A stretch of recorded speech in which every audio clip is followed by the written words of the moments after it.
대속죄. 공군 대위로 전역하고 현대자동차에 입사하여 차장으로 고속 승진했습니다. 당시 대졸 초임이 2만 원일 때 자신은 15만 원을 받았습니다. 좋은 직장을 퇴사하고 아들 둘, 딸 셋을 데리고 미국으로 이민 왔습니다. 그런데 중학교 2학년인 큰 아들이 교도소에 가게 되었습니다. 자식을 잘 키우겠다고 이민 왔는데 아들은 학교에서 왕따를 당했고 미국 아이들에게 놀림감이 되었습니다. 그때마다 아들은 반격을 가했고 이 때문에 교장에게 여러 차례 불려가 체벌을 받았습니다.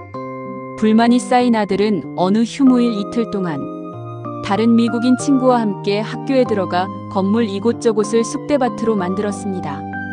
이 사건은 지역신문 일면에 났고 온 가족은 좁은 응접실 구석에 모여 앉아 통곡했습니다. 한국인의 얼굴에 먹칠했다. 는 비난은 기본이었고 등하교 때 그 집을 피해가라. 는 한인들도 있었고 같은 교육고 학교에 내 아이를 보낼 수 없다. 며 전학을 시키는 부모도 있었습니다. 나이 젊은 어떤 한인은 면전에서 당신 자식 교도소에 갔다며 하고 빈정거리며 말했습니다. 겨우겨우 섬기던 교회에서조차도 성도들의 눈길이 예사롭지 않아 출석을 끊었습니다. 교장은 세상에 이렇게 학교 건물을 때려 부순 사건은 처음입니다. 카운티 자치주 내의 어떤 학교에도 전학이 불가합니다. 안녕히 가십시오. 라고 했습니다. 그는 아들 죄가 바로 내 죄라 생각하고 속죄를 위해 매주 주말에 온 가족을 동원하여 학교 청소를 하겠다고 했고 교장은 별난 아버지라는 표정으로 허락했습니다. 이 별난 행동은 나중에 다시 한번 플로리다주 주류 사회를 아니 전 미국을 흔들었습니다. 교도소에 간 중이 아들의 속죄를 위해 부부가 유치원과 초등학교에 다니는 내 아이와 함께 주말마다 학교에 나와 청소하는 장면을 운동장을 청소하는 광경을 AP통신 기자가 가족의 명예와 아들을 위해 부모는 모른 채 하지 않았다. 는 제하의 기사를 보도했습니다. 기사에는 내 아들이 죄를 지었으면 내가 죄를 지은 것이다. 내 아들이 저지른 행위에 대해 변상은 물론 어떤 일이든 하겠다. 라는 그의 말이 들어있었습니다. 저녁에 신문들이 AP통신 기사를 받았으면서 아들이 다니는 학교에는 며칠 만에 수백 통의 편지가 왔습니다. 변호사비로 쓰라며 5불, 10불짜리 수표와 현찰을 동봉하기도 했습니다. 미국의 신문들은 아버지의 아들 죄가 바로 내 죄 라는 고백을 들어 미국인 부모들도 본받아야 한다 라거나 미국 교육계도 유교적 가족관계에서 이뤄지는 독특한 교육 철학을 배워야 한다 라는 논지, 기사와 논평을 내보냈습니다. 며칠 후에 반가운 소식이 가족에게 전달됐습니다.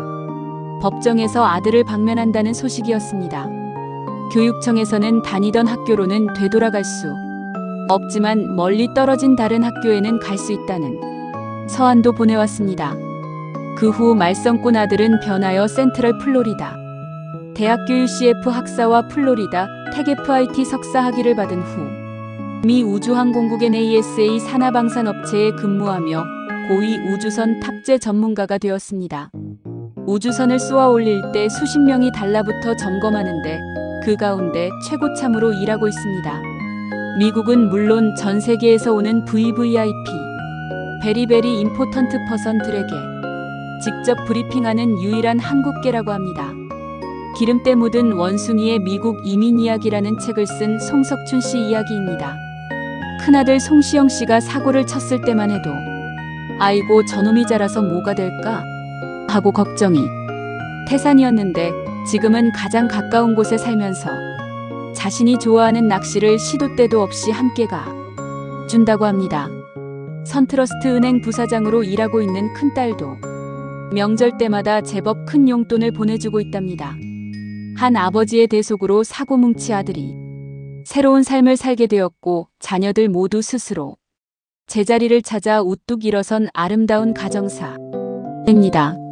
세상은 누군가를 위해 대속해주지 않습니다. 그러나 아버지는 사랑하는 아들을 위해 대속할 수 있습니다. 내 몸처럼 사랑하기 때문입니다.